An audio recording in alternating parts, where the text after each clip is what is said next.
How to fix a bad ignition switch in your Volkswagen Taigun from expert mechanics in Thousand Oaks. Volkswagen Taigun is one of the most sought-after SUVs in the world. However, like other SUVs, it also faces a fair share of issues. Of late, drivers have been complaining about ignition switch failure in their VW Taigun. Here are the details to help you deal with the issues with the ignition switch. Starting issues in your car. A prominent issue that you are going to face when the ignition switch malfunctions are starting problems. When you turn the key in your ignition, two things must happen. The first one is related to the turning on of the ignition. And when you turn the key further, along with the ignition being on, it will send a signal to the starter motor to turn on. Failure of the ignition switch leads to starting issues because both the above operations fail to take place. Engine stalling.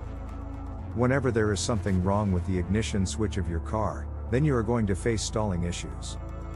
A simple problem like a bad connection has the potential to derail your driving in the form of engine stalling. When the ignition switch fails, it will cut power to the ignition and fuel systems, and this causes the engine to stall.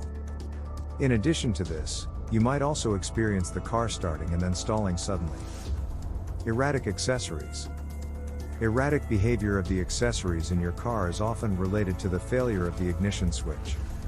The ignition key is inserted and you turn it to the position. The ignition switch fails to power on the car's accessories. Your car's accessories like the interior lights, dashboard lights, and the center console are powered by the ignition switch. If you observe that the accessories don't illuminate, then issues lie with the ignition switch or the lock cylinder. Conclusion.